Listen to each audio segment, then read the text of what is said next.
I'm Ema Sharma. I'm working as Assistant Manager at QAI. So we have kept this awareness webinar on the topic Overview of QAI Accreditation Program for Medical Laboratories as per ISO 15189-2022. That is the standard which is applicable for the medical laboratories. So I hope after the session, everyone will get some insight from out of this session. That would be a productive one. So shall we start the session? Yes. Uh, the PPT, the slide which is being shared on the screen, is it visible at participants' end? Can you just confirm me that is visible on the Yes. screen? Yeah. Yes, ma'am. Okay.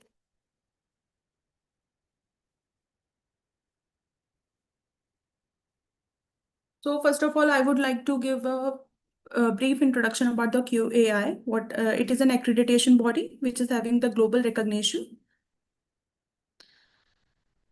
So as visible on the screen, he's the founder and the CEO of QAI.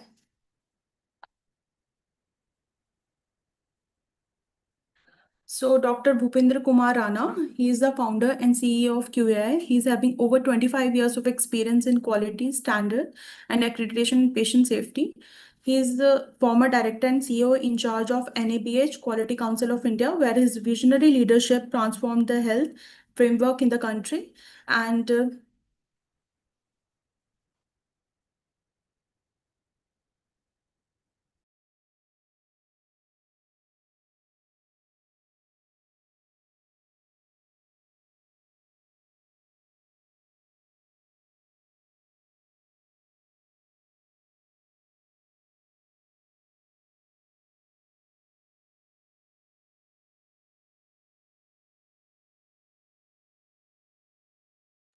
okay, so as visible on the screen, Dr. Bhupendra Kumar Rana, he is the founder and CEO of QAI.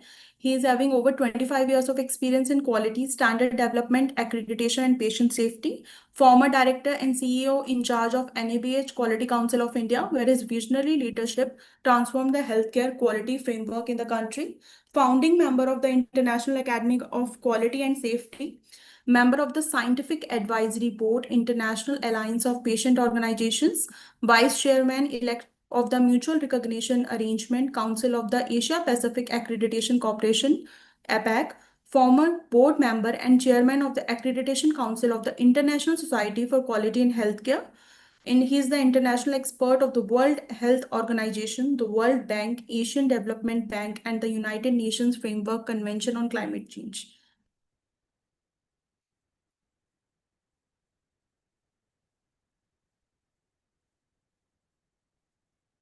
So this is our vision, nurturing the largest global pool of organizations and people through quality improvement and accreditation framework. We have the values, we have listener, seek continuous feedback from stakeholders to address their concerns, competitive, look for viable options to benefit users of our services. We have transparency, clearly defined policies made available in public domain. Innovation is there, continuously evolve using co-design and co-creation. We have a mission to conceive and deliver education, training, accreditation, and related programs in partnership with stakeholders using an approach of co-design and co-creation. So, as I have told you in the previous slide, that we are the accreditation body which is being operational since August 2017. APAC ILAC MRA signatory for medical, ISO 15189, and testing and calibration as per the standard ISO IC 17025. This is our This is our organization structure, which is visible on the screen. Center for Education and Training Department is there. Center for Accreditation of Health and Social Care, CHSC. Center for International Accreditation, CIA. Center for Accreditation of Veterinary Facilities, CAVF. These are our programs. Accreditation of medical laboratories as per ISO 15189, medical laboratories requirement for quality and competency. Accreditation of testing laboratories as per ISO IC 17025, general requirements for the competency of testing and calibration laboratories.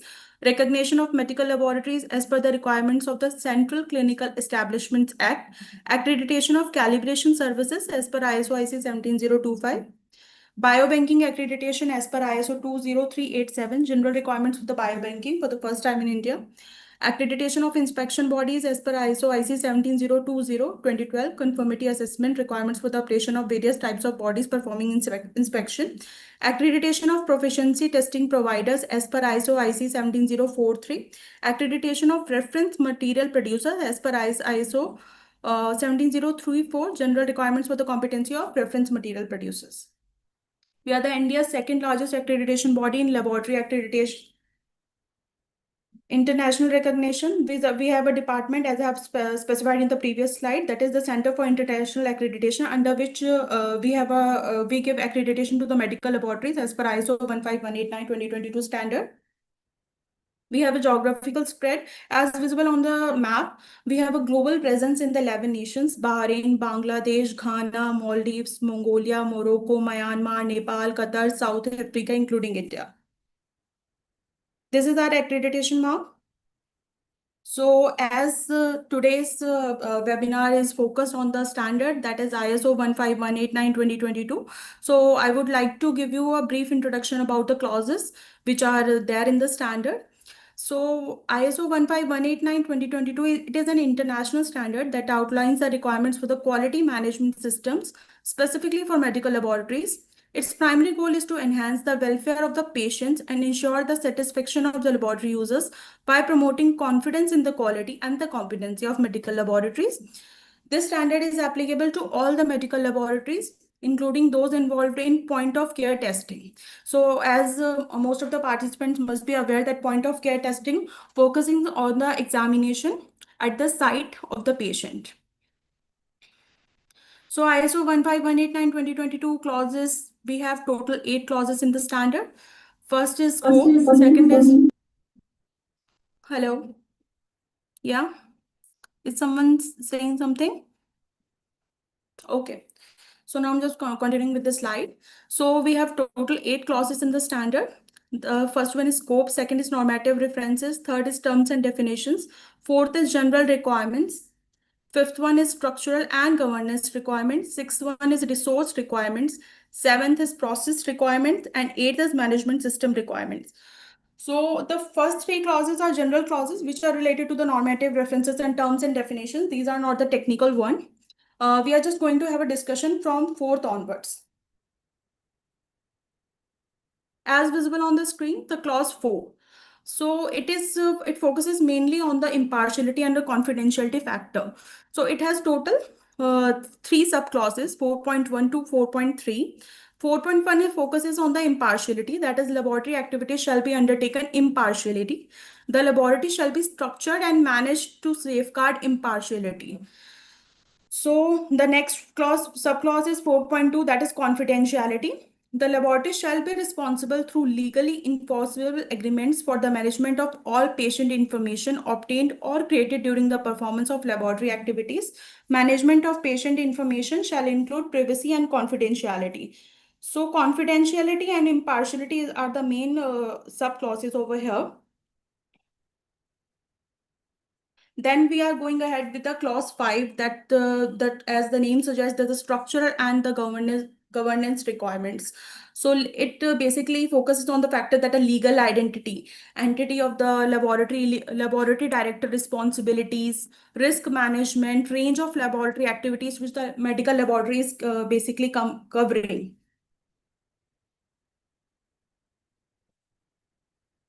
So as I have specified in this clause, that the laboratory shall specify and document the range of laboratory activities, including the laboratory activities performed at sites other than the main location, example POCT or sample collection.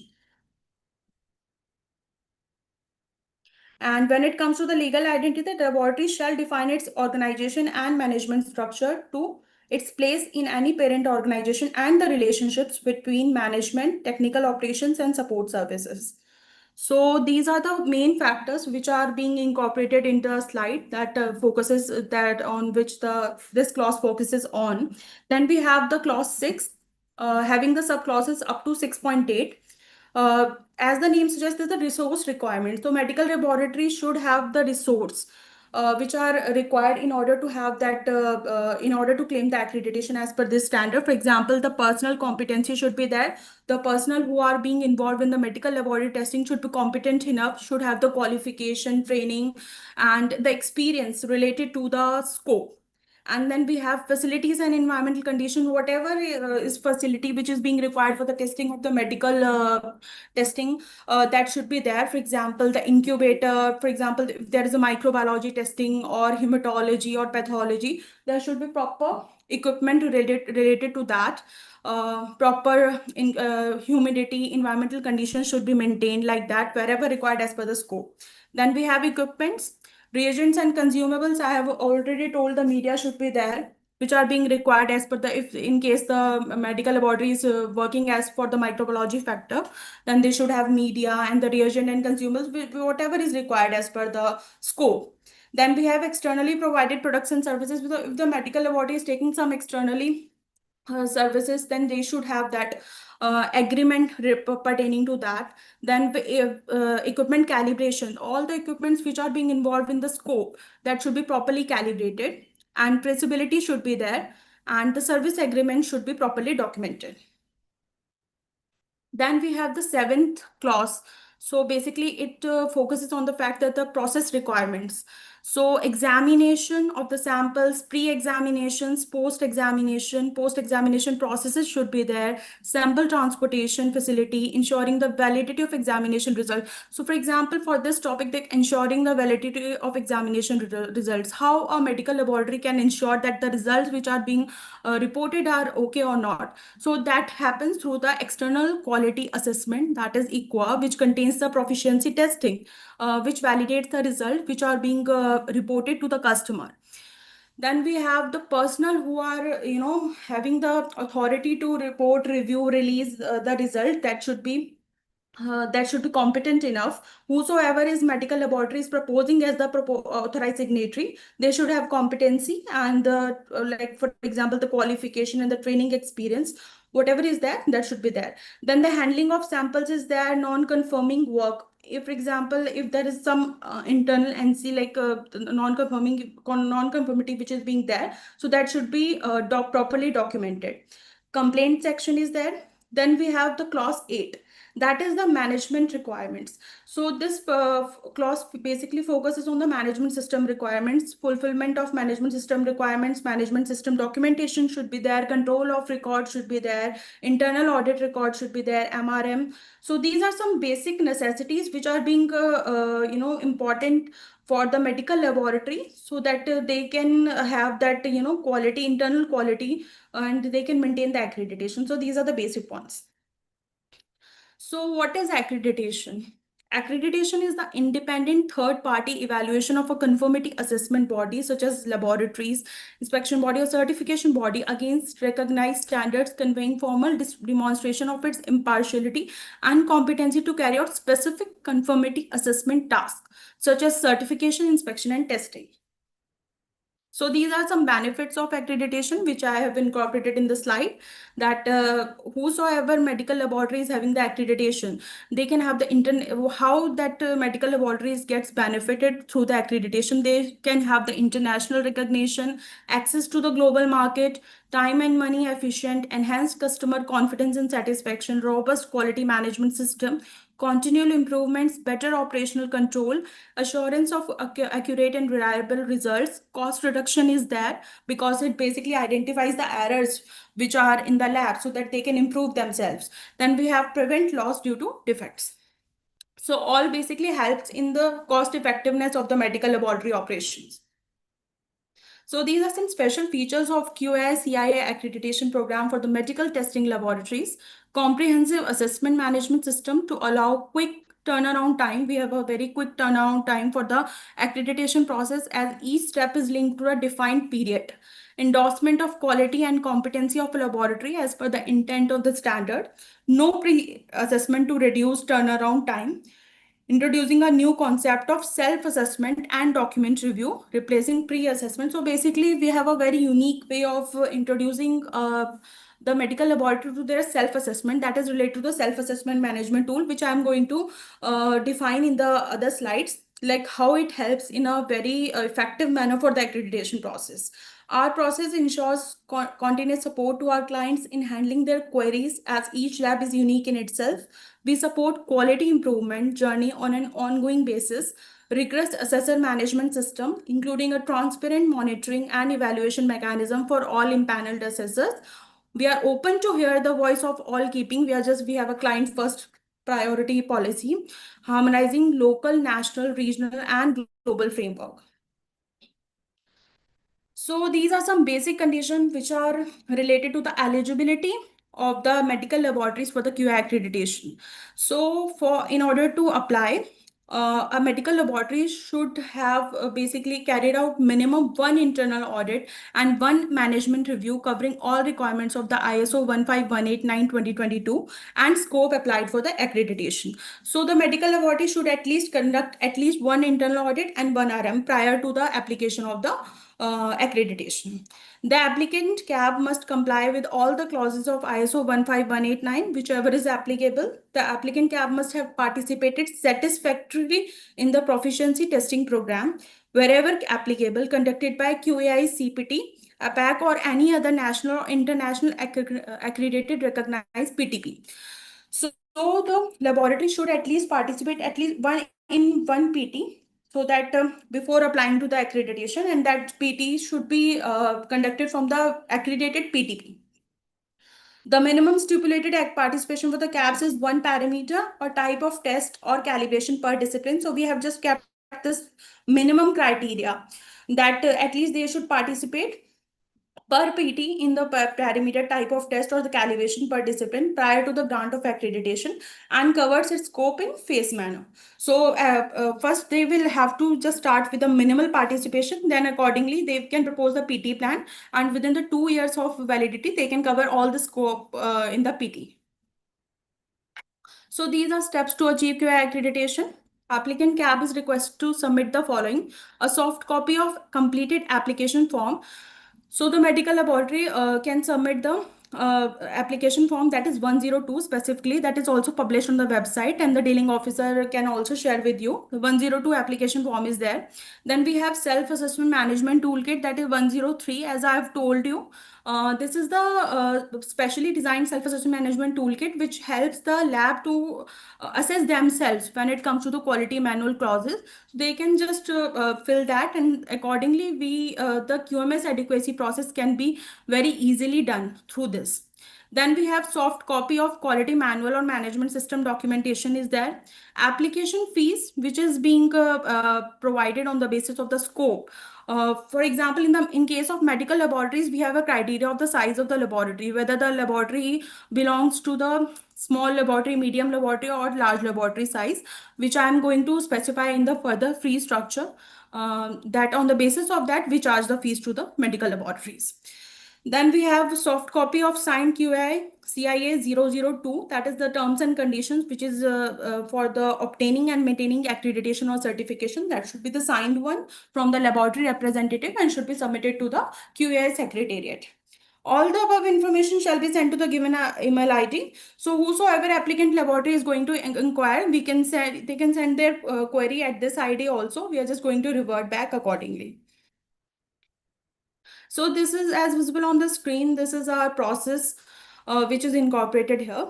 So application plus self-assessment management toolkit, which I have specified in the further steps also, that the applicant laboratory should submit CIA 102, that is the application form, along with 103. Self-assessment management toolkit is there.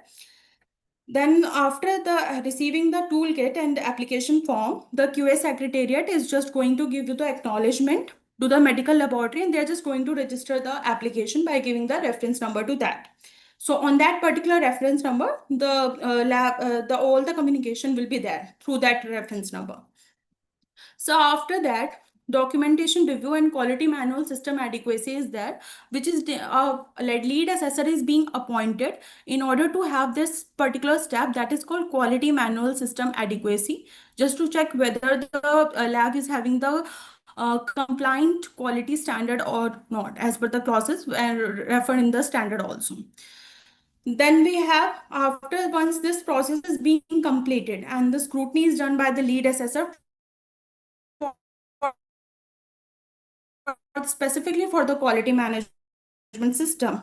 And if it is found to be taken by having the consent from the, by having the tentative date from from the labs, and we just take three tentative dates, and after the dates are being finalized from the assessors, and also we just fix this final assessment is done on a particular date by the assessment team. Then after that, assessment report is being submitted, and that is submitted to the QA secretary, and that review is being done of the assessment report. And if there are non-conformities which are being raised in the audit, in the assessment, then the corrective actions are being taken by the CAB, and they are submitted to the QA secretariat and the assessment team. And once the NC closure is being done from the assessment team, then we have a we basically send those documents to the review team for the review process. And after that, approval of final, when final recommendation is given from the reviewers, and also then we basically forward the application, we basically forward for the recommendation of approval for the accreditation from the COs. And after that recommendation and the approval is taken, then the accreditation certificate and the scope is being issued to the laboratory and the application. So thus the first cycle has been completed, like for till the grant of accreditation, this is the first step. Then the validity of accreditation is 2 years. So in between that, a particular one step is there, that is related to the within 1 year the lab has to submit ongoing monitoring document submission process is there, where the lab has to submit the internal audit record, MRM record, proficiency testing report. So that is a desktop audit which is being done within 1 year, and after within and along with the annual accreditation fees payment. So these are the things which our lab has to submit after 1 year in order to claim another 1 year of accreditation. That is the thing. And once the 2 years, just before the for example, I have already told you that there is period of 2 years. So just before the 3 months of validity ending, the lab has to apply in order to have that continuous accreditation. So we have kept a minimum period of 3 months in which the lab has to submit their application so that they can have that continued accreditation. As visible on the screen, this is the fee structure. Very small laboratory category is there, below 30 patients per day per location. So this is the category. If the medical laboratory is having the 30 patients, below 30 patients per day per location, so the application fees is 20,000 and the annual accreditation fees is 30,000. Then we have small laboratories, that is the patients. So number is 31 to 100 patients per day per location. That is the fees is 25,000 and the annual accreditation fees is 35,000. Subsequently, for the medium laboratory size, 101 to 400 patients per day per location, 40,000 is the application fees. Annual accreditation fees is 55,000. For the large laboratories, 401 to 1,000 patients per day per location is the criteria. Application fees is 1 lakh. Annual accreditation fees is 1,25,000. For the very large laboratories, the laboratories having above 1,000 patients per day per location, 2 lakh is the application fees and the annual accreditation fees is 2,20,000. We also provide accreditation for the collection centers which are attached to the laboratory. Number of collection centers, as you can see, there is criteria up to 10. That is the application fees is 3,000. Annual accreditation fees is 3,000. So basically medical laboratories, so whosoever having the collection centers, they can also apply for the collection centers along with their medical laboratory accreditation application. So we do provide the accreditation for the collection centers also. So this is the fees for the 10 to 50, that is 6,500 that is given, and 5,200, larger than 5,200, that is 13,000, and more than 100, that is 25,500, 25,500 annual accreditation fees. So this is the fee structure for the lower middle economy. We have very small laboratory criteria, that is application fee starts from $1,050 and the annual accreditation fees is $1,500. For the small laboratories, 31 to 100 patients per day per location, $1,200 application fees. Annual accreditation fees is $1,650.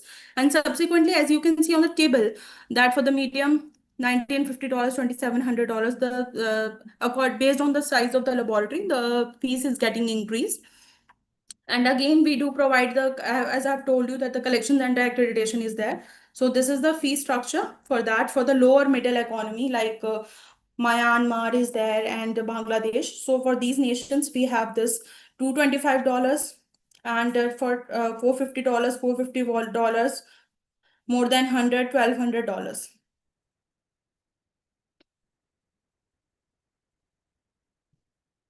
Okay, I would like to, yeah, that slide was for the higher economy nations like Bahrain, higher middle economy, which I have shown you in the previous slide. So this is the lower middle economy, which are related to the Myanmar, Bangladesh nation, like that. So this is the fee structure for the lower middle economy: $350, $500 for annual accreditation fees. Small laboratories, that is $400, $550. Subsequently, the on the basis of this size of the laboratory, the fees is getting increased as shown on the tabular form. That's it for the QA accreditation program. So if someone is having any doubt, they can ask me regarding our process or standard related. Hi, I am Dr. Cyber. Hello, sir. Yes, sir. Actually, I have a doubt. You shown as the application fees. What about Hmm. assessment fees? Sir, there is no separate application fees. This is inclusive of everything. The application fees which we have shown on the slide, that is the main fees, and annual accreditation fees is just has to be submitted by the lab prior to the grant of certificate. And there is no separate assessment fees. That's why I've told you that we have a very comprehensive fee structure. Apart from that, lab has to bear the traveling charges of the assessor. There No, is that no is what. separate. Yeah, that is the traveling and the accommodation part. Okay, there is no assessment additional fees. Yes. So that's why I have told you that we have a very comprehensive fee structure as compared to other bodies. Okay. And we have a very good turnaround time. Like for example, we just accredit in a period time span of maximum to maximum. It takes 3 months. So that is the thing. The time process is very good as compared to other ones. Can Yeah. you? I will write my email ID. Can you share any related to the what is the work process system like that? Sure. I would be very happy to help you out with that. So what is your mail ID, sir? Can you just put it in chat section? Yeah, definitely. Yeah. Because I'm planning to Noida, one of our branch QA only. Okay. What's your good name, sir? Dr. Sai Krishna. Okay. Sai Varun.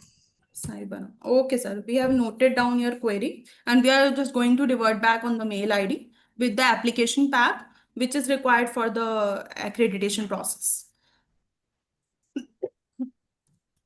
So, is there anyone who is having doubt? They can have discussion with me right now, or they also can put their query in the chat section. And we have a mail ID, official mail ID, that is info@qai.org.in. They can put their query on that also.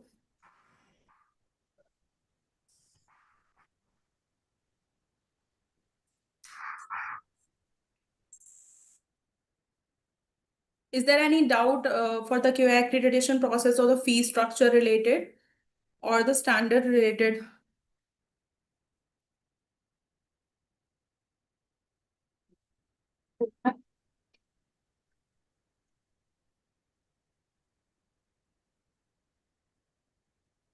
Yes, Falguni ma'am, you're saying something?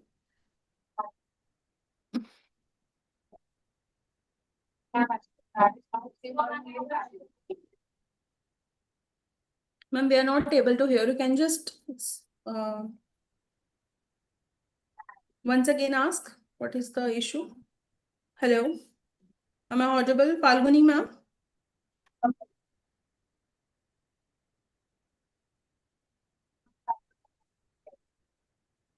We're not able to hear you. Ma'am, can you just ask one more time? What was your query? You may text your query. You can, yeah.